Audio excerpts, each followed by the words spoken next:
Adicionalmente, vamos a tener en cuenta los cambios que se presentaron de la resolución 162 a la 188 sobre la presentación de medios magnéticos que vamos a tener para el 2024 y para el 2025. Dentro del proyecto de reforma tributaria que en este momento oscila para el gobierno nacional como ley de financiación número 300, lo que quiere el gobierno nacional es poder tener el presupuesto nacional, poderlo financiar, ya que han habido algunos temas con los que la reforma tributaria anterior no han podido pagar todo el presupuesto que ellos proyectan para los siguientes años.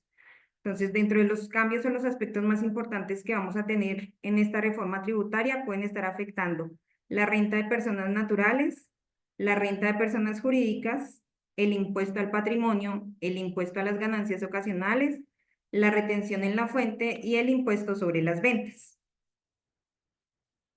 Dentro de los cambios que tenemos para las personas naturales se encuentra uno es el incremento en la tasa marginal del artículo 241. Como sabemos, las personas naturales se rigen bajo una tabla para saber cuál es su valor de pago de tasa de impuestos en las declaraciones de renta de personas naturales.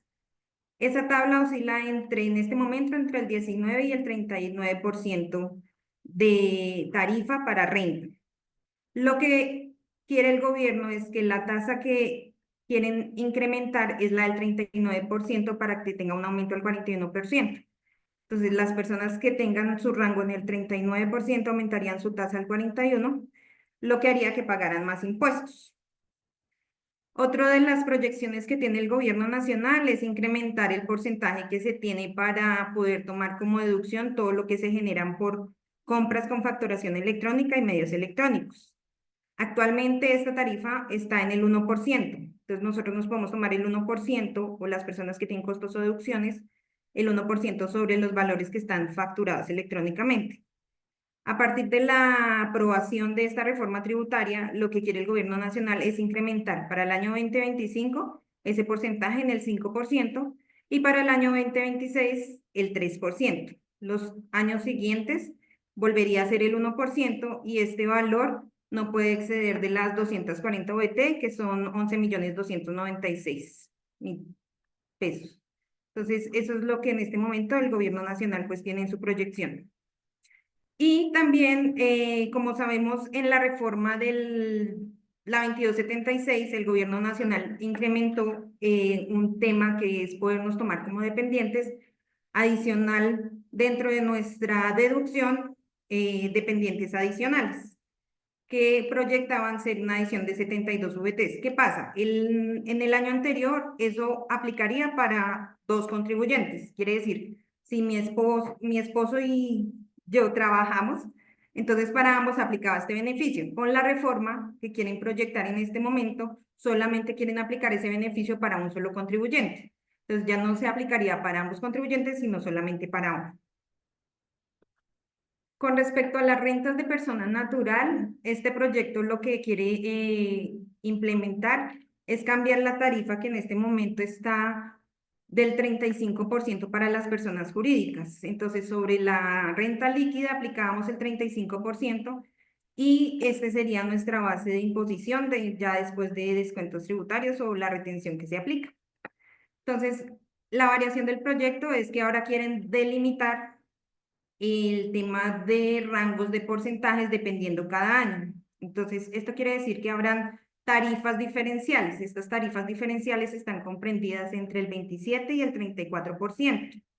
Entonces, la renta líquida que sean de 0 a 6.285 BTs, que aproximadamente son 296 millones de pesos, aplicarían para el 2025 y años adelante una tarifa del 27%. Y para mayores entre 6.285 y 120.000, que son mayores de 296 millones, como 5.000 millones, la tarifa variaría dependiendo cada año. Entonces, para el año 2025 sería del 34, para el siguiente el 33, para el 2027 el 32, para el 2028 el 31 y para el 2029 sería del 30%. Y los que sean mayores de 5.000 en su renta líquida en VTs, en pesos, este valor sería en tarifas desde el 34 al 33% para el año 2029. Estas disminuciones lo que quieren hacer es poder validar que las tarifas de impuesto de la renta líquida se expresen y disminuyan de cierta manera el porcentaje que tenemos actualmente, porque como sabemos en Colombia pues tenemos varios tributos y eso afecta, digamos, a nivel también de nuestra inversión extranjera cuando quieren venir a validar inversión acá en Colombia por las tarifas de impuestos que tenemos. También tenemos que para los sectores tanto financieros como eléctricos, las tarifas sí quedarían tal cual están en este momento, que es el 35%, y ellos tienen unos puntos adicionales que tienen que pagar que no han cambiado, entonces estarían en 5 puntos hasta el 2027 para el sector financiero y en 3 puntos hasta el 2026 para el sector eléctrico. Entonces, adicional a eso, todas las entidades o las industrias que se dediquen a la extracción, se propone que la tarifa de ellos siga siendo el 35% y adicional a eso ellos tienen una sobretasa que cambiaría dependiendo del sector carbonífero sobre el cual ellos aplican todo el tema de petróleo. Otro de los cambios que quiere esta reforma, y como sabemos que se implementó en la reforma anterior, es el tema de la tasa mínima de tributación. Entonces, esta tasa mínima de tributación en este momento está en el 15% y lo que ellos quieren aumentarlo es al 20%. Adicionalmente, el cálculo de esta tasa mínima de tributación lo que hace es validar cuáles son esas diferencias que los contribuyentes tienen frente a las deducciones, algunas de las deducciones que tenemos que no se aplican. Pero en el cálculo anteriormente nos decía que este valor era sin tener en cuenta las pérdidas contables, porque se toma desde la utilidad o pérdida contable, se hace una depuración y sobre esa depuración se calcula este porcentaje. Lo que quiere el gobierno nacional en este momento también es que ya se aplique también con la pérdida fiscal. Entonces, que a pesar de que nos dé pérdida fiscal, también calculemos esa tarifa del 35, del 15% y si aprueban el 20%. Entonces, esto lo que hace también es que muchas de las personas que no llegan a su renta líquida con valor cero puedan tener valor a pagar. ¿Para qué? Pues para que los contribuyentes paguen y contribuyan al presupuesto del gobierno nacional. Otro de los cambios está en el impuesto al patrimonio. Entonces, como les decía, esta ley la denominan ley de financiamiento y lo que proponen es ampliar la base gravable del impuesto al patrimonio para las personas naturales, pero reduciendo el umbral. ¿Qué quiere decir esto? ¿Qué personas naturales tienen esa obligación de impuesto al patrimonio? En este momento estaba a partir de estaba desde 72.000 VTs, esas personas naturales que tenían que presentar su impuesto al patrimonio, que eran 3.294 millones de pesos. Ahora lo que quieren bajar el umbral es a 1.882 millones de pesos y en tarifas diferenciales. Entonces van a partir de los 1.882 hasta mayores de 240.000 VTs y con unos porcentajes dependiendo de esos umbrales que serían tarifas desde el 0,5 hasta el 2% de ese valor. Adicionalmente a eso, el gobierno nacional quiere que para las sociedades nacionales y los establecimientos permanentes, ellos también sean sujetos del impuesto al patrimonio y sobre ellos aplique una tarifa del 15%. Entonces también quieren poner a declarar el impuesto al patrimonio a las sociedades.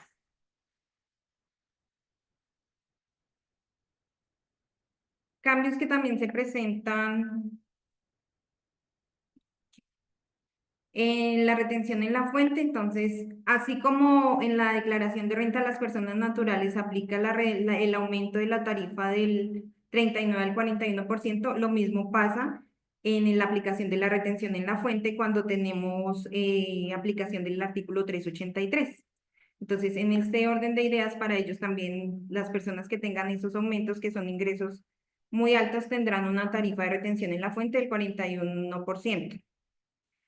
Adicional a eso, esta reforma lo que pretende es, anteriormente nosotros podríamos aplicar ese artículo 383, que es la depuración de la retención en la fuente, con los beneficios y el pago de seguridad social a las personas que prestaran servicios honorarios y que tuvieran como su tema de que ellos nos dijeran que aplica ese artículo. ¿Qué pasa ahora? Que esto se condicionará. Se condicionará para aquellos contribuyentes que opten por considerar costos o gastos, que también cambió ahorita al final de este año. ¿Qué quiere decir esto? Si yo en mi cuenta de cobro le digo al contribuyente que yo voy a considerar costos y gastos, entonces ya no me aplicarán el artículo 383, sino que ya para ellos contribuyentes aplicará la tarifa del artículo 392, que es la tarifa que aplica diferentes porcentajes, como es para honorarios el 10 el 11 o servicios el 6 el 4.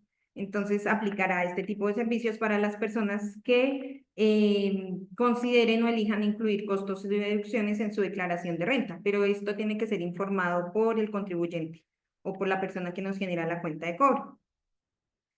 Adicional a esto, se establecerá solo un único procedimiento para el cálculo de la base de retención para todo lo que sean salarios. Entonces, lo que quiere el gobierno nacional es eliminar la liquidación del procedimiento 2 de retención en la fuente, que es la que se basaba en una tarifa semestral que se calcula en diciembre y en junio de cada año, entonces con la variación de un año completo de sus salarios. Lo que hace en este momento es eliminar ese procedimiento y solo aplicaría el primer procedimiento, que es el que se realiza mensualmente. Y se busca también condicionar, que es algo que están por validar, es el tema de los pagos de la retención en la fuente. Entonces, que no solamente sea la presentación, sino que se condicione que para las deducciones y costos en la declaración de renta, las retenciones en la fuente estén debidamente pagadas, porque normalmente tenemos ahorita con la presentación y las podemos tomar como deducción. Entonces, el gobierno lo que quiere es que también estén efectivamente pagadas. Con el impuesto a las ganancias ocasionales, los cambios se mantendrían en el tema de la tarifa aplicable para loterías, que aumentaría del 20 al 25%. Y para lo que son ganancias ocasionales distintas de loterías, lo que quiere el gobierno es ampliar, pasaría de la tarifa del 15 al 20% en este tema de ganancias ocasionales. Otro de los cambios que tenemos es el tema de los intereses presuntos. Entonces, el gobierno lo que quiere es duplicar el valor del interés presunto que se fija sobre la DTF del año inmediatamente anterior. Entonces, para los intereses presuntos que en este momento están solamente para sociedades y sus socios, cuando tienen préstamos y se calculan esos intereses presuntos que se declaran fiscalmente, el gobierno también quiere que esto sea para todos estos establecimientos permanentes que actúen como deudores, como acreedores frente a las sociedades y sus accionistas. Entonces, no solamente entre socios y accionistas, sino con el establecimiento permanente y duplicar esa DTF. Y pretenden eliminar el régimen simple de tributación a partir del año 2026. Entonces, este régimen se creó con el fin de poder tener todo el tema de formalidad y todo laboral en Colombia, pero han surgido situaciones de pequeñas empresas que no han dado los alcances y los objetivos que se presentaban frente a este régimen, entonces lo quieren eliminar a partir del 2026. En el impuesto a las ventas tenemos que proponen que se graben con IVA todo lo que corresponde a juegos de azar en una tarifa general del 19%. Entonces, todo lo que sean juegos de suerte y azar, que sean por internet, lo que quieren en este momento, esos están exentos de IVA y excluidos de IVA, lo que quieren es grabarlos. Y adicional a esto, cuando nosotros compramos o vendemos vehículos híbridos, estos también tenían una tarifa del 5% y con el proyecto de reforma tributaria pasarían a ser grabados con la tarifa del 19%, es decir, la tarifa general que tenemos en este momento en Colombia. Y tenemos adicional a eso la exclusión de IVA para servicios hoteleros en municipios pequeños que empiecen a crear pues hoteles o tener como ese tema en municipios que sean muy pequeños. Otras de las disposiciones que tenemos en este proyecto de reforma tributaria y que hasta el momento está cursando en Cámara de Comercio, en Cámara de Representantes, perdón, son todo el tema de aquellos contribuyentes que tienen incumplimiento en la facturación electrónica. Entonces, la DIAN lo que pretende, o este proyecto lo que pretende, es poder sancionar o tener una sanción específicamente en unidades de valor tributario que reflejen que voluntariamente se valide y se empiece a hacer todo el tema de facturación electrónica. Pero entonces esta sanción la quieren implementar con esta reforma. Adicional a esto, como les indicaba anteriormente, el gobierno nacional pretende que para que todos los gastos y costos sean deducibles en renta, pues deben haberse practicado la retención, pagado y declarado los pagos de retención en la fuente. Y establecieron un sistema de recompensas para los ciudadanos que proporcionen información sobre irregularidades fiscales o evasión de impuestos que se tengan. Entonces, ellos pretenden hacer tema de recompensas para aquellos ciudadanos que denuncien todo el tema de evasión de impuestos. En temas de derogatoria, y como ya lo indiqué, una de las cuales es derogar el procedimiento de retención en la fuente en los pagos laborales a partir del 1 de enero del año 2025.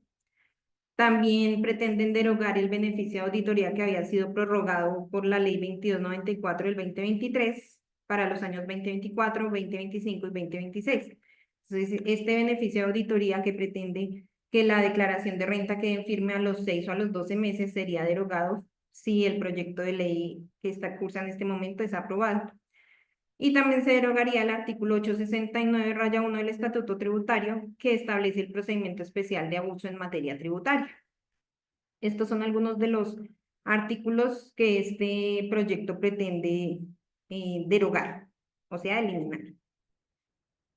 Adicional a eso, pues también tenemos nuestro proyecto de resolución de VT, que considera cuál va a ser la VT para el año siguiente. Entonces, todos los años, como sabemos, la VT tiene un valor de cambio. Para este año tenemos 47.065 y el gobierno nacional quiere fijarla para el año 2025 en 49.799, pero es un valor que aún no está aprobado, pero podría ser el que aplique para todo el tema de sanciones o cálculos relacionados con las VTs para las tarifas de retención en la fuente del año 2025.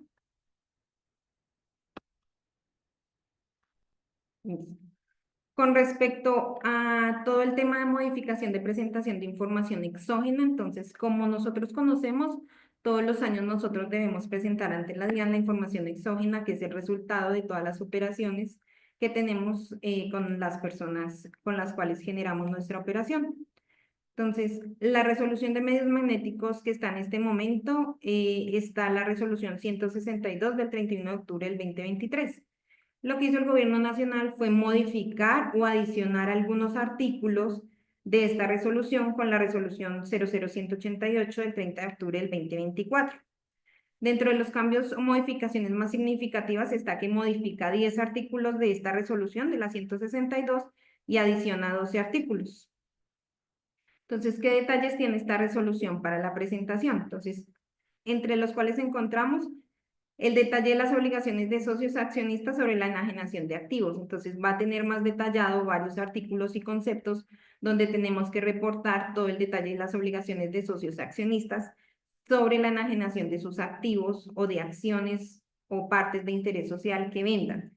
Entonces habrán artículos en el que detalle la venta, otros en el que detalle la donación y otros en el que sea mérito propio. Entonces, en ese orden de ideas, estos cambios van a incluir estos aspectos y van a tener diferentes conceptos en diferentes formatos. Va a estar modificado el formato 1001, donde tendrá el concepto que adicione esta venta de acciones.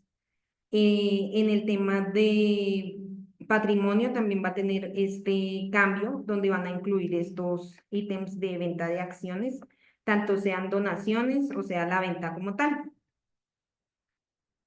En el tema de operaciones que se generan con tarjeta de crédito o débito, como en algunas empresas, es decir, difícil identificar a los terceros o esa identificación es muy complicada, lo que quiere en este momento o lo que hace la modificación es que en estas operaciones se va a generar en cada uno de los conceptos el documento 43 identificando estas operaciones con el NIP 888 y la razón social vendedor desconocido.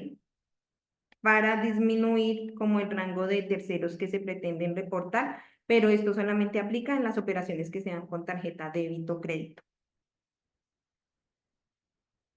Uno de los aspectos importantes que tiene la modificación de esta resolución es que incluyó a algunos de las personas que van a suministrar información. Entonces, nosotros tenemos en los primeros artículos de la resolución 162 quienes están obligados a presentar información exógena. Dentro de ellos, pues, estamos todos los contribuyentes, grandes contribuyentes, personas jurídicas y aquellos que practican retención en la fuente. Entonces, uno de los aspectos importantes es que anteriormente el tema de quienes practiquen retención en la fuente decía practicar retención en la fuente y autorretención. Ese cambia a y o autorretención. Es una de las modificaciones que tiene este tercero. Y otro es que las alcaldías, ellas deberán suministrar también actos administrativos que impliquen la omisión de declaraciones. En este momento, como está la resolución 162, solamente dice aquellos actos administrativos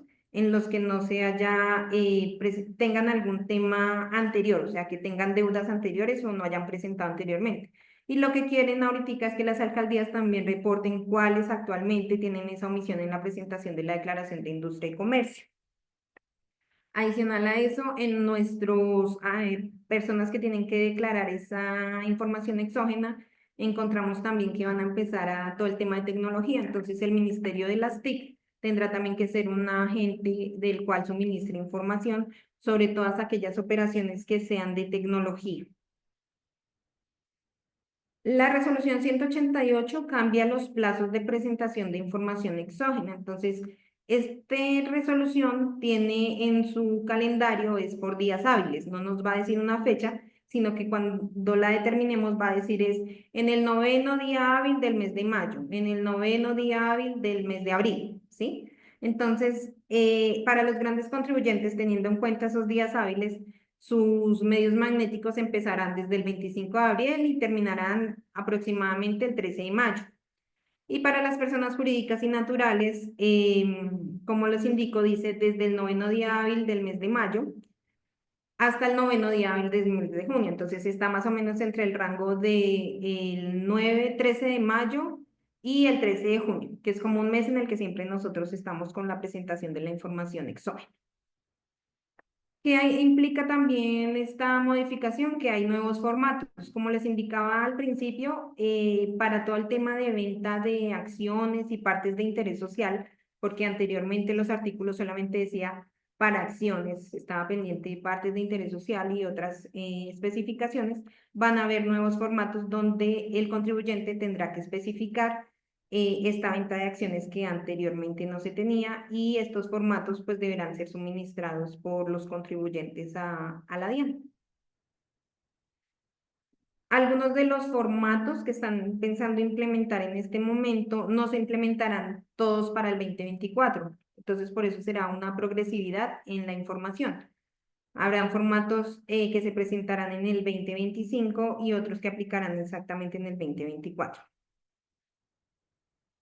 Tenemos nosotros también que tenemos una deducibilidad por el gravamen a los movimientos financieros. Normalmente esta deducción es el 50%.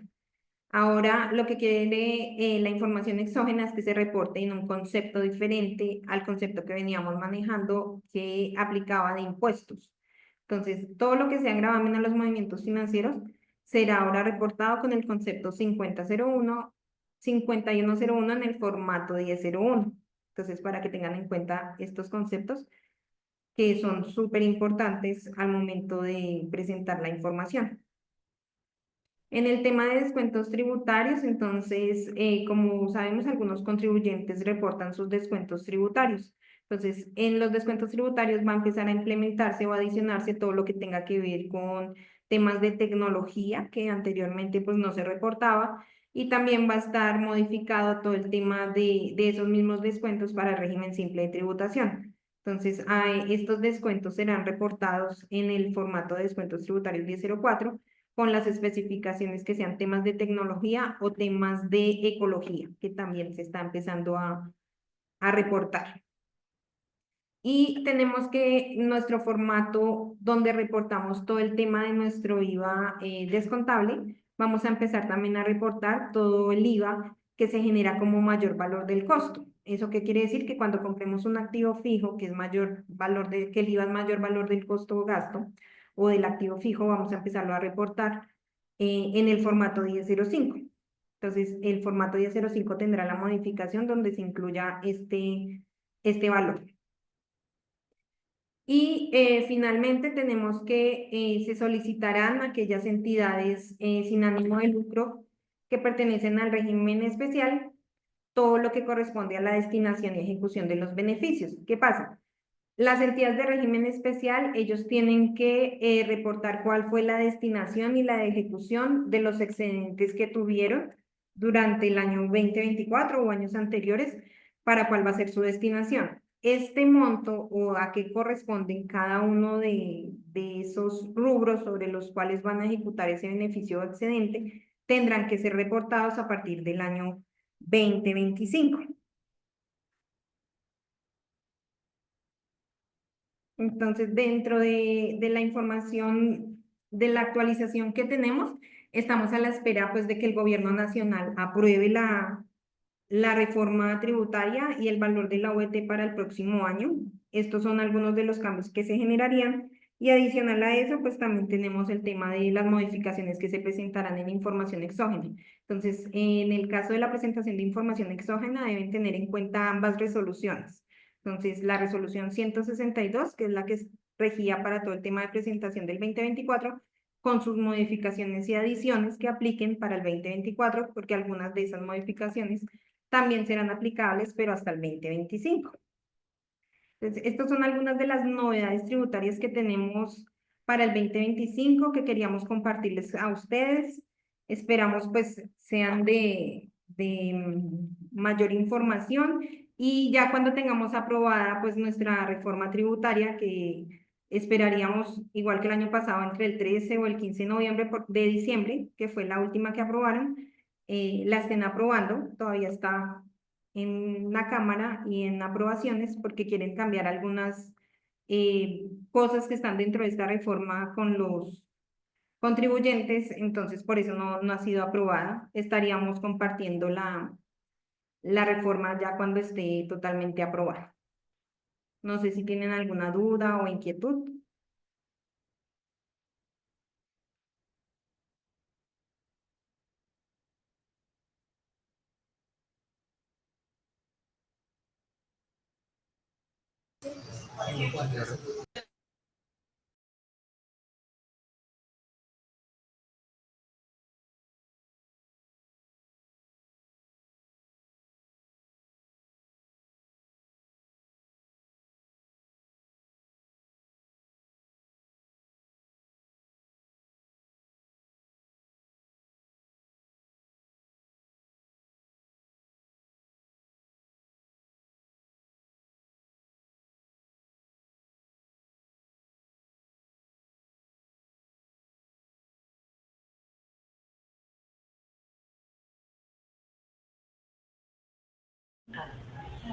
Tienes el micrófono apagado. Perdón, disculpen.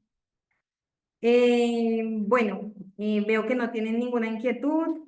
Recuerden que Heide está para atenderlos a nivel contable, tributario, laboral, cambiario. Estamos aquí atentos a cualquier necesidad que ustedes requieran. Y como les comenté, pues apenas tengamos ya algún cambio normativo o aprobación de estas reformas, les estaremos compartiendo la información y podríamos estar haciendo otro webinar con las definiciones que den sobre estos proyectos que tenemos a la vista de manera de cambios fiscales.